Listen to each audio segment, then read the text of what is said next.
आशा करता हूँ आप सब बहुत अच्छे होंगे। मेरा नाम है सिद्धांत अग्निहोत्री। स्टडी ग्लोस पे आपका बहुत बहुत स्वागत है। तो 10 अक्टूबर के करंट अफेयर्स हम देखेंगे, तो इन 5 करंट अफेयर्स की बात करेंगे। तो आयुष्मान भारत याद है ना सबको, कि सब भूल गए? तो 18 साल के राजू, इनको हार्ट कंडीशन थी। मुश्किल था भाई, फैमिली के पास पैसे नहीं थे, कर्ज भी था 5 लाख रुपए का। ट्रीटमेंट किधर कराएं 5 लाख रुपए का? तो सब कुछ बेच दिया उन्होंने, लाइफ स्टॉक और लैंड।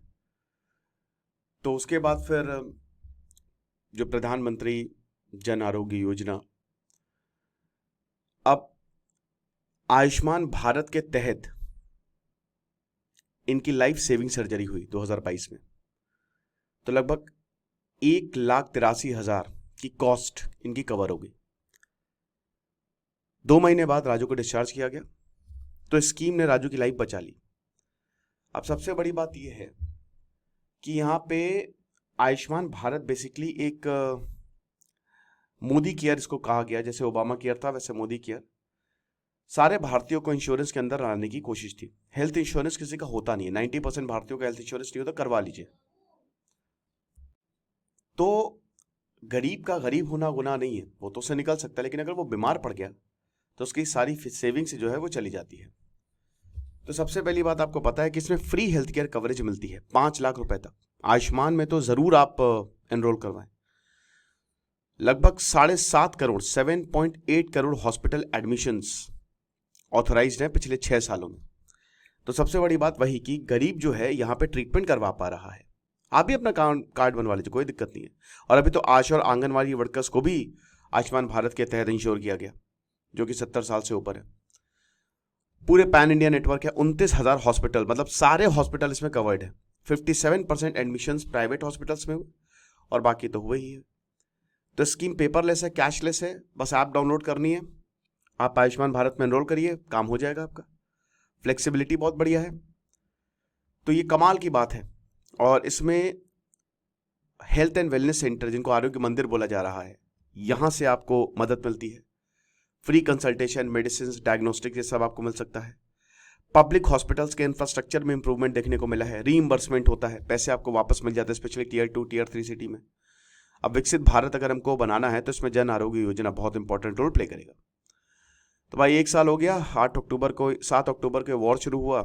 और अब आप मान के चलिए कि बेंजामिन नेतन्याहू रुक तो रहे नहीं है। गाजा में कैजुअलिटी 41,000 के करीब हो गई। और अभी इस पे तो मैं डेली चैनल पे लेक्चर आ ही रहे हैं। अब लेबनान में घुस गए हैं नेतन्याहू, रुकने का नाम नहीं ले रहे। हिजबुल्लाह को मारेंगे, हुतीस को यमन में मारेंगे, लेकिन क्या इजराइल भी पिटेगा? पिट सकता है। ईरान इतना, आप ये मत समझिए, कमजोर नहीं, ताकतवर है ईरान। तो पूरे रीजन में एस्केलेशन यहाँ पे हमको देखने को मिला। और यूनाइटेड नेशन, यूएस कुछ भी नहीं कर रहे। अरब स्टेट्स की बात करें तो सऊदी, यूएई, उनका अपना चल रहा है, वो इकोनॉमिक डाइवर्सिफिकेशन पे है, चुप बैठे हुए, ज्यादा से ज्यादा कुछ बोल देंगे और कुछ नहीं करेंगे। तो अभी भी वो इब्राहिम अकॉर्ड से कमिटेड है कि पीस होना चाहिए। मीडिएशन एफर्ट कुछ खास हुए नहीं है। कतर, इजिप्ट ट्राई कर रहे हैं, बट इसराइल की कंडीशन इतनी खतरनाक है कि ना गाजा को तो हम कंट्रोल करेंगे। बाकी लोगों में गुस्सा ज़्यादा बढ़ता जा रहा है। अमेरिका इसराइल का रिलेशनशिप जो है, तो अमेरिका पूरी तरीके से इसराइल को सपोर्ट कर रहा है। हालांकि आपको बता दूं कि बेंजामिन नेतन्याहू के एक्शंस को अमेरिका बहुत ज़्यादा अप्रूव नहीं कर रहा है, क्योंकि वो अमेरिका की भी नहीं सुन रहे। लेकिन अप्रोच को पूरा सपोर्ट कर रहा है कि हाँ ठीक है, तुम मारो, हम तुम्हारे साथ हैं। यूरोपियन यूनियन की बात करें तो अभी फ्रांस ने बोला मैनुअल मैक्रोन के लिए कि इसराइल पे एम्बार्गो लगा देते हैं। तो इसराइल ने बोला कि तुम बहुत बड़े मुजरिम हो। और उसके बाद फिर शाम तक मैक्रोन ने अपना पूरा बात ही चेंज कर दी कि नहीं नहीं, हम सपोर्ट करेंगे। तो इसको आपको पता चलता है कि इसराइल का काफ़ी अच्छा खासा कंट्रोल है, समझ रहे हैं। चाइना और रशिया एक्सिस ऑफ रेजिस्टेंस में आते हैं। तो चाइना रशिया भर भर के ईरान को सपोर्ट कर रहे हैं। तो एक तरीके से मिडिल ईस्ट या वेस्ट एशिया क्राइसिस जो है वो लगातार बढ़ती जा रही है। भारत का बैलेंस्ड अप्रोच है, 2 स्टेट सोल्यूशन की बात करता है, ठीक है ना। एस जयशंकर वही बोलते हैं कि अगर कुछ होगा तो पीसफुली होगा, वरना नहीं होगा। तो लॉन्ग टर्म प्रोस्पेक्ट यही है कि सबसे पहले तो इजराइल एक्सपैंड कर रहा है, ठीक है, और कोई 2 स्टेट नहीं, हमको एक ही स्टेट चाहिए। ईरान जो है अभी कोई भी नहीं चाहता कि वो ज़्यादा, क्योंकि अभी ईरान ने जब मिसाइल मारी 1 अक्टूबर को, तो फिर इसराइल ने ये बोला कि हम बदला लेंगे और हम इसकी न्यूक्लियर फील्ड उड़ा देंगे। अब ये होगा नहीं होगा पता नहीं, लेकिन पूरी दुनिया डरी हुई है कि भाई ऐसा मत करना। भारत के लिए प्रॉब्लम ये कि भारत का INSTC IMEC जो है वो ठंडे बस्ते में चला गया इस वजह से। बच्चों को बचाएं। जो स्मार्टफोन और सोशल मीडिया का राइज हुआ है ना, ये बहुत डेंजरस है। यूके का smartphone free childhood movement, Australia ने भी ऐसा लेजिस्लेशन पास किया है, लेकिन ये बहुत डेंजरस है। इंस्टाग्राम आप दे देते हैं बच्चों को ऐसे 6-7 रील, बढ़िया 8वीं रील कौन सी आ जाए आपको नहीं पता चलेगा, है ना। तो बच्चों को बताना बहुत ज़्यादा ज़रूरी है, क्योंकि एक टेंशन क्रिएट हुई है पूरी दुनिया में। और आपको बता दूं, बच्चों का बचपना चला जाता है। मैं तो मेरे पास तो कुछ लोग आते हैं कि सर यूट्यूब चैनल बनाना है, बच्चे का बता दीजिए। मैंने कहा भाई बचपन जी लेने दो प्लीज़। ये चीज़ है, स्मार्टफोन्स इस समय बहुत इंपॉर्टेंट है। मतलब कोई भी फ़ोन के बिना जी ही नहीं सकता, हम ये देख रहे हैं। अटेंशन स्पैन घटता जा रहा है, मेंटल हेल्थ जो है वो बहुत ही कम होती जा रही है। Poverty, poor nutrition, social support, कुछ नहीं, नथिंग इज देयर। तो यहाँ पे बच्चों को इन खतरों से सेफगार्ड करना बहुत ज़्यादा ज़रूरी है। और बच्चे काफ़ी ज़्यादा वल्नरेबल भी हैं। फियर ऑफ मिसिंग आउट जिसको बोलते हैं, टीनेज, जिसको अब डिजिटल बैन्स आप कह रहे हैं कि हटा दो, ठीक है, मतलब कुछ भी हम बच्चों को देखने नहीं देंगे, लेकिन वो भी इतना कोई कारगर नहीं है। भारत की बात करें तो अगेन डिजिटल डिवाइड को ये और ज़्यादा डीप कर सकता है। मार्जिनलाइज्ड कम्युनिटीज जो हैं वो इसी से एजुकेशन लेती है और टेक्नोलॉजी का बेनिफिट्स यहीं से आता है। तो सबसे बड़ी बात एक बैलेंस्ड अप्रोच होना चाहिए। पेरेंट्स, स्कूल और सरकार ये सब इसकी जिम्मेदारी लें, तभी चीज़ें बदलेंगी। चलो एआई की बात करते हैं, डेवलपमेंट ऑफ एआई। तो भैया भारत इस समय बदल जाएगा, ट्रांसफॉर्मेशन के एरा में है एआई की वजह से। नोमुरा ने 7% एवरेज ग्रोथ भारत की बताई है 5 साल में, बहुत अच्छी बात है। 3.2% से ऊपर है ये। G20 global partnership on AI ये भारत ने होस्ट किया, तो एक अच्छी जियोपॉलिटिकल एनवायरनमेंट यहाँ पे भारत के लिए बना हुआ है। $17 बिलियन तक 2027 तक भारत का एआई मार्केट चला जाएगा, हर साल 25 से 35% तक ग्रो होगा।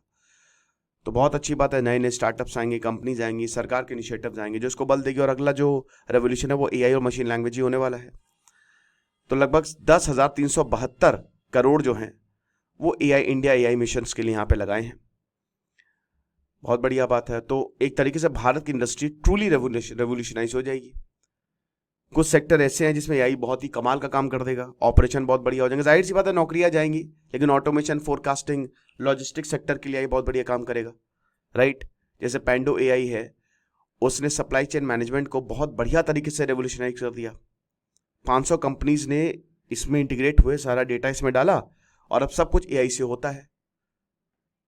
तो ये चीज़ है, लेकिन इसमें अगेन रिसर्च एंड डेवलपमेंट सबसे इंपॉर्टेंट है।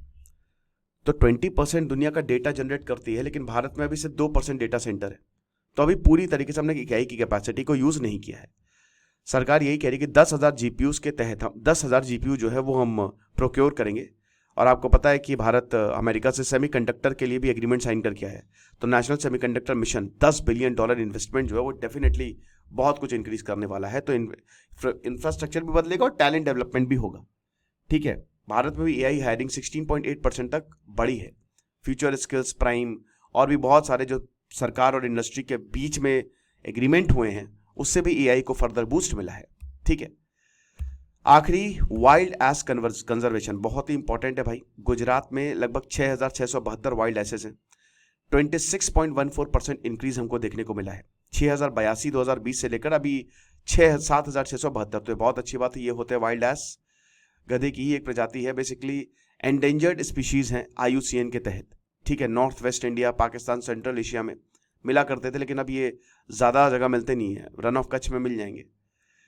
तो बहुत सारे ऐसे तरकीबें लगाई गई, कंजर्वेशन स्कीम चलाए गए। Forest and environment minister Mallu भाई बेरा ने यही बोला कि वाइल्ड लाइफ वीक सेलिब्रेशन के तहत कि गुजरात ने सक्सेसफुली इनको बचा के दिखाया है। तो आप ये देख सकते हैं, मोरबी, अहमदाबाद, बनासकाठा, ये बेसिकली गुजरात में ही आपको देखने को मिलेगा। डिस्ट्रिक्ट वाइज ये कहाँ फैले हुए हैं, ठीक है ना। और डेमोग्राफिक ब्रेकडाउन की बात करें तो ये भी आप देख सकते हैं। रेवेन्यू एरिया में लगभग 558 फीमेल्स मिलेंगी और फॉरेस्ट और सैंक्चुरी एरिया में 2569 2,500 के करीब फीमेल्स मिलेंगी, ठीक है ना। फीमेल्स और मेल्स का बेसिकली यहाँ पे रेशियो दिया हुआ है, ठीक है।